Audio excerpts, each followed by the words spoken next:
오늘 말씀 우리 함께 봉독하도록 하겠습니다. 오늘 말씀 누가복음 19장입니다. 누가복음 19장 45절에서 48절 말씀까지 제가 말씀을 봉독하도록 하겠습니다. 성전에 들어가사 장사하는 자들을 내쫓으시며 그들에게 이르시되 기록된 바 내 집은 기도하는 집이 되리라 하였거늘 너희는 강도의 소굴을 만들었도다 하시니라. 예수께서 날마다 성전에서 가르치시니 대제사장들과 서기관들과 백성의 지도자들이 그를 죽이려고 꾀하되 백성이 다 그에게 귀를 기울여 들으므로 어찌할 방도를 찾지 못하였더라. 아멘.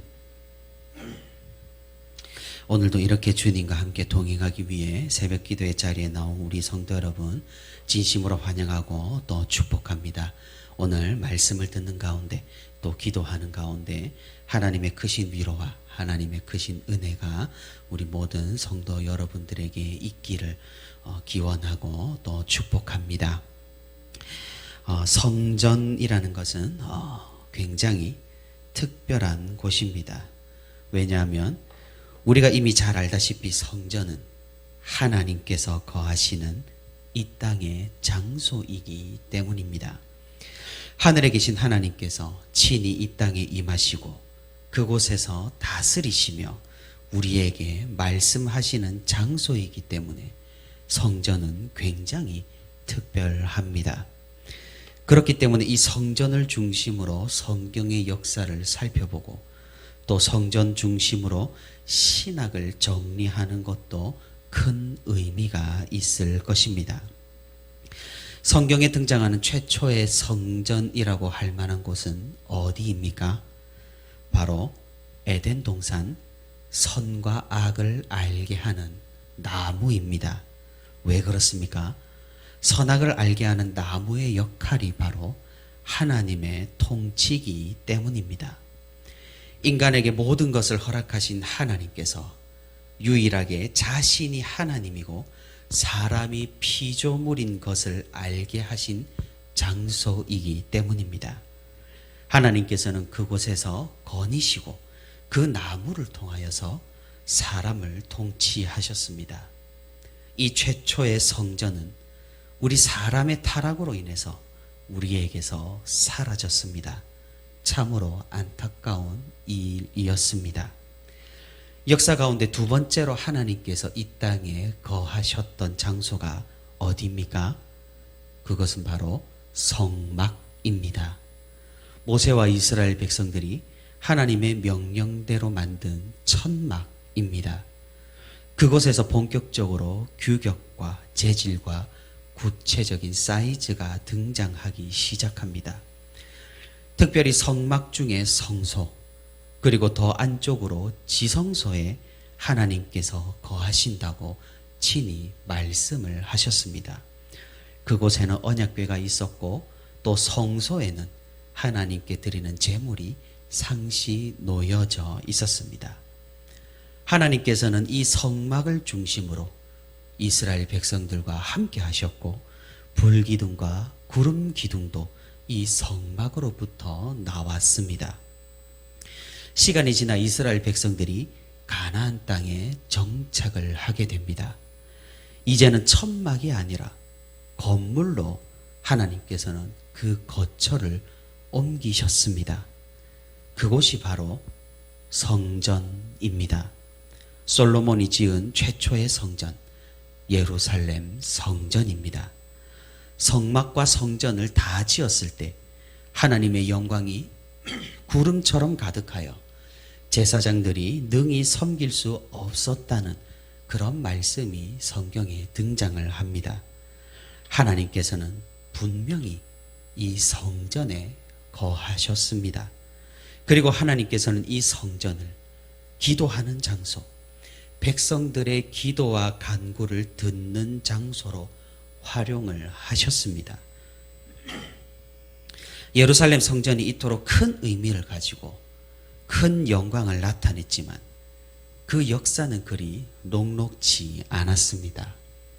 이스라엘 백성들의 신앙 상태와 상황에 따라 하나님께서는 이 성전을 몇 차례 무너지고 다시 세워지기를 반복하게 하셨습니다. 이스라엘 백성들은 굉장한 자부심이 있었습니다. 왜냐하면 여호와의 성전이 자신들에게 있었기 때문입니다. 자부심은 좋았지만 이는 곧 교만으로 연결이 되었습니다. 여호와 하나님께서 거하시는 성전이 우리에게 있으니 우리는 절대로 망하거나 함락당하지 않을 것이라며 교만했습니다. 삶이라도 하나님의 말씀대로 살아가면서 이런 말을 한다면 괜찮았겠지만 이미 하나님께서 진노하실 대로 진노할 그런 죄악과 타락을 행하면서 자만했었던 것입니다. 결국 성전은 하나님의 허락하심 가운데 이방 세력들에게 무너지고 부서지고 완전히 함락되었습니다. 거룩하게 여겨졌던 그 장소가 더럽혀졌고 거룩하게 구별되었던 성전 기구들도 모두 빼앗겼습니다. 이스라엘 백성들은 이렇게 나라를 잃고 나서야 정신을 차렸습니다. 성전만이 전부가 아니구나. 하나님의 말씀을 우리가 지켜야 하는 것이구나. 어느 정도 율법의 말씀에 귀를 기울이기 시작했습니다. 하지만 사람의 타락은 매서웠습니다. 율법을 강조한 이스라엘 백성들은 이내 곧 그 정도를 지나쳐 율법주의에 빠지게 되고 다시금 성전을 중심으로 한 신앙을 그 기조를 세우게 됩니다. 이런 역사적인 상황 가운데서 오늘 본문의 이야기가 등장하는 것입니다. 율법의 말씀을 중시했던 이스라엘 백성들에게 성전은 여전히 중요한 장소였고 이곳에서 행하는 종교 행사들은 그들에게 필수적이었으며 절대적이었습니다. 성전 자체에 대한 그릇된 신앙은 조금은 개선이 되었겠지만 이제는 율법을 절대시하며 이 또한 비정상적인 신앙 체계를 가지게 되어버립니다. 모든 유대인 성인 남성은 1년에 3번 유월절과 초막절과 오순절을 이 예루살렘 성전에서 지켜야 할 의무가 있었습니다. 하나님께서는 구약에서 희생 제사를 드릴 제물로 각자 키우던 짐승을 가져오게 하셨습니다. 말 그대로 자기가 가진 것 중 가장 귀한 것을 드리는 신앙의 자세와 태도를 강조하신 것입니다. 하지만 1년에 3차례 먼 곳에 사는 사람들이 이 예루살렘에까지 짐승을 끌고 오는 것은 쉽지가 않았습니다. 더군다나 가장 흠이 없고 깨끗한 것을 가지고 온다고 하더라도 여행 중에 어떻게 되겠습니까? 흠집이 나고 더러워질 수가 있었습니다. 편리함을 추구하는 것이 나쁜 것만은 아니겠지만 신앙의 법칙에까지 편리함만을 추구한다면 문제가 생기게 됩니다. 이 상황들이 불편했던 사람들은 이제 편하게 돈을 들고 와서 성전 근처에서 희생제사에 드릴 제물을 구입하기 시작합니다. 이런 식으로 마음을 다해 드리라는 하나님의 말씀과 이런 형식들이 파괴가 되어가기 시작했고 결국 사람들의 마음이 서서히 식어버리는 결과를 초래하게 되었습니다. 이뿐만이 아니었습니다. 그 중에 그래도 신앙을 바로 하기 위해서 집에서 기르는 짐승 중에 가장 깨끗하고 흠이 없는 것을 가지고 오는 사람들도 있었습니다. 하지만 성전 상인들과 결탁한 제사장들이 제 아무리 깨끗한 제물을 가지고 와도 이것은 흠이 있다고 바꾸어 오라고 판정을 해버립니다. 제물을 드리기 전에 말이죠. 그러면 울며 겨자 먹기로 근처에서 제사에 드릴 동물을 구입할 수밖에 없는 이런 말도 안 되는 상황들이 벌어지게 된 것입니다. 더군다나 이 장사치들이 성전의 제물을 판매했던 곳이 이방인의 뜰이라는 장소였습니다. 성전 넓은 바깥뜰이 이방인의 뜰이었는데 그 넓은 공간이었으니 그곳에 좌판을 펼쳐놓기 공간적으로 용이했고, 그리고 이방인을 멸시했던 유대인의 습성에도 아주 적합했던 것입니다. 결국 하나님을 섬기는 이방인들은 그들이 예배를 드릴 장소마저 빼앗기고 그 장소는 탐욕과 죄악이 가득한 시장으로 변해버린 것입니다. 오늘 본문의 예수님께서 단순히 성전에서 순수하게 장사하는 사람들을 뜬금없이 몰아내신 것이 아니라는 것이죠. 이런 배경과 이런 상황을 예수님께서는 모두 아셨던 것입니다. 아버지의 집이, 자신의 집이 이런 것들로 더럽혀지는 것을 볼 수가 없으셨던 것입니다. 예수님께서 표현하셨던 이 강도의 소굴이라는 표현은 사실 거친 표현이 아니었던 것이었습니다. 정말로 그들은 하나님께서 거하시는 장소를 강도가 우글대는 그런 곳으로 만들어버렸던 것입니다. 오늘 보면 47절에 대제사장들과 서기관들과 백성의 지도자들이 예수님을 죽이려고 꾀했다고 말씀하고 있습니다. 왜 그랬겠습니까? 자신의 부수적인 수입과 자신의 장사를 예수님께서 모두 망쳐놨기 때문입니다. 성전에서 장사를 해야 하는데 저 바른 말 하는 선지자 양반 때문에 할 수가 없었던 것입니다. 백성들이 다 그의 가르침을 따르고 그의 이런 행동에 지지를 보냈기 때문에 어쩔 도리가 없었지, 할 수만 있다면 예수님을 죽이려고 모의를 했던 것입니다. 예수님께서는 이렇게 하나님께서 거하시는 장소, 성전을 깨끗게 하시고 다시금 그곳을 기도하는 집으로 바꾸어 놓으셨습니다. 우리가 조금 더 나아가 생각해 봐야 하는 것이 있습니다. 예수님께서 십자가에 달리시고 돌아가실 때 이 성전에서 어떤 변화가 일어났습니까? 지성소를 가로막고 있던 그 막이 세로로 찢어지면서 감히 아무나 들어갈 수 없었던 그 지성소가 완전히 개방되었습니다. 지성소를 가로막고 있었던 막은 그냥 휘장이 아니었습니다.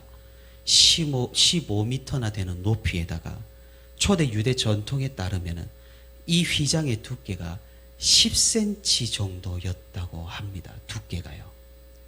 이 휘장이 그냥 세로 반으로 찢어진 것은 그러면 우연이 아닐 것입니다. 하나님께서 하신 일입니다. 이것이 무엇을 의미합니까? 에스겔에서도 비슷한 말씀이 등장합니다.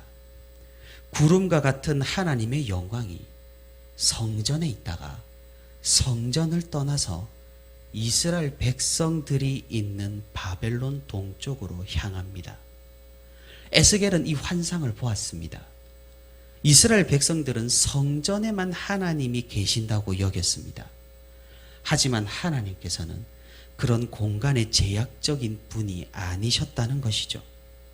하나님께서는 이제 성전을 떠나서 비록 그들의 죄악 때문이지만 타국에서 고통당하는 이 이스라엘 백성들과 함께 하신다는 사실을 에스겔의 환상 가운데서 보여주신 것입니다.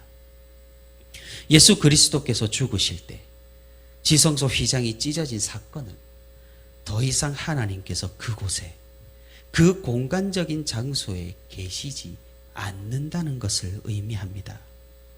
예수님께서는 생전 이런 말씀을 하셨습니다. 성령을 너희에게 보내겠다고 말입니다. 무슨 말입니까? 성전이 있기에 하나님께서 그곳에 계시는 걸까요?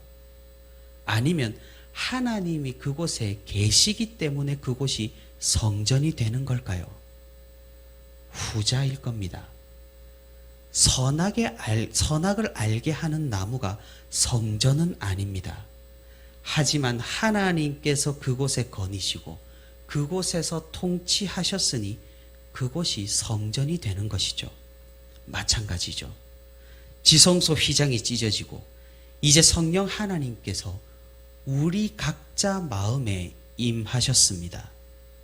그러니 성전이 어디가 되겠습니까? 바로 우리가 성전이 되었습니다. 성령 하나님께서 기거하시고 거니시고 말씀하시고 통치하시는 장소 바로 우리들입니다. 예수님께서는 오늘 본문으로 우리에게 무엇을 말씀하고 계시는 것일까요? 그것은 우리가 성전으로서 우리의 몸과 마음이 어떠해야 하는지를 말씀해 주시고 계시는 것입니다. 사랑하는 성도 여러분, 우리가 성전입니다. 우리 각자가 하나님께서 거하시는 장소입니다. 이 장소에 저 장사치들을, 저 모략과 계략을 꾸미는 자들을, 저 죄악이 가득한 혼란스러움을 담아내서야 되겠느냐라는 그 말입니다. 예수님께서는 성전을 무엇이라고 정의 내리셨습니까? 기도하는 집입니다. 우리가 바로 기도하는 집입니다. 우리의 마음과 우리의 몸이 바로 기도하는 장소입니다. 사실 지금 교회당이 이런 역할을 감당하기도 합니다만 성경적으로 봤을 때 정확하게는 우리가 기도하는 곳이 바로 성전이 되는 것입니다. 사랑하는 성도 여러분, 우리의 마음을 깨끗이 하고 우리의 몸을 단정히 하여 우리 자신을 기도하는 집, 하나님께서 거하시는 장소로 거룩하게 만들기를 바랍니다. 비록 우리가 죄악 가운데 있고 우리가 깨끗하지 않아도 하나님께서는 우리를 버리시지는 않으실 것입니다. 하지만 그분을 섬기고 그분을 믿는 그리스도인으로서 계속해서 우리 마음에 옳지 않은 것을 담고 있다면 그것은 도리가 아니며 그것은 신앙이 아닐 것입니다. 또 우리가 스스로 이 모든 죄악된 것들을 치워버리기 불가능할 수 있습니다. 우리 주님께 우리 마음을 내어드리는 그런 우리가 되기를 바랍니다. 오늘 본문에서 주님께서 성전을 청소하시듯 그 주님께 우리의 마음을 내어드려서 주님께서 청소하시게끔 하는 그런 우리가 되길 바랍니다. 주님께서 우리의 몸과 마음을 청소하실 수 있도록 그 죄악된 시장과 장사치들과 그릇된 지도자들을 쫓아내신 그 일을 우리 가운데에서도 하실 수 있도록 우리의 몸과 마음을 내려놓기를 바랍니다. 그리한다면 하나님께서는 기뻐하시며 우리 가운데 거하실 것이며 우리에게 더욱 강하게 짙게 역사하실 것입니다.